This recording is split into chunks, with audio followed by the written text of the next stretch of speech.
Thank you, धन्यवाद। धेरै धेरै धन्यवाद हजुरहरूलाई यति धेरै मायाको लागि, प्रार्थनाको लागि, जुन प्रार्थना माया दिनुभयो मेरो छोराको ग्रेजुएसनमा होइन, अस्ति भएको ग्रेजुएसनमा। म दुःखी थिएँ किनकि उसले आफ्नो बाबा गुमाएर, दाइ गुमाएर, सबै गुमाएर पनि अवार्ड, पढाइलाई निरन्तर दिएर अवार्ड लिइसक्यो मेरो बाबुले।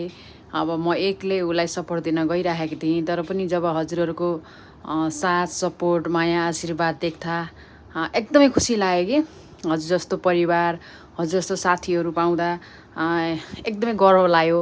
कोले देखाउनु भयो आफ्नोपन भन्ने कुरा पनि थाहा भयो। तेरो मानिसले भनिन्छ नि, मर्दा पर्दा र आफूलाई कसले साथ दिन्छ भनिन्छ। परिवार आफ्नो भन्दैमा आफ्नो रगतको नाता हो भन्दैमा आफ्नो हुँदैन होइन।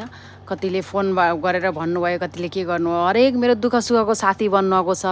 कति धेरैलाई त म पर्सनल्ली भेटेको पनि छैन, तर पनि हजुरहरूको माया, ममता, आशीर्वादले यस्तो लाग्छ कि पहिलाको जुनीमा हजुरहरूसँग केही न केही कनेक्सन, केही न केही नाता थियो होला जस्तो लाग्छ। मरिलानी चोला के हो आज कि भोलि, तर पनि हामीले जुन सद्भाव, माया, प्रेम बाँड्दै आएका छौँ, आफ्नो यसरी चाहिँ माया, ममता हजुरको मिलिराखोस्। कोही आफ्नो नभएर नि आफ्ना छैनन् भने कोही हजुरहरू कहाँको भएर पनि यति धेरै माया, आशीर्वाद दिनुभएको छ। माता रानीले हजुर अनि हजुरको परिवारलाई सधैँ खुसी राखुन्। मेरो बाबुलाई अझै आउने दिनमा हजुरहरूको आशीर्वाद मिलिराखोस् भन्न चाहन्छु।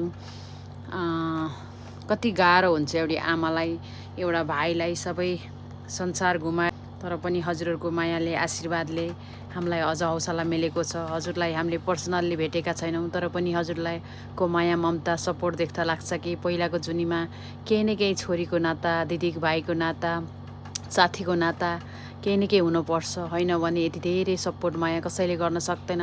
कोही आफ्नै घरैका भएर पनि मतलब छैन भने, तर हजुर त कहाँको समुद्र पारी नदेख्नु छ, नभेट्नु छ, तर पनि त्यो हजुरको मानवता, हजुरको मनलाई एकदमै सम्मान गर्छु। यसरी चाहिँ म मात्र नभएर म जस्तो चेलीलाई, दाजुभाइलाई, दिदीबहिनीलाई, सबलाई यसरी चाहिँ साथ सपोर्ट दिनु होला।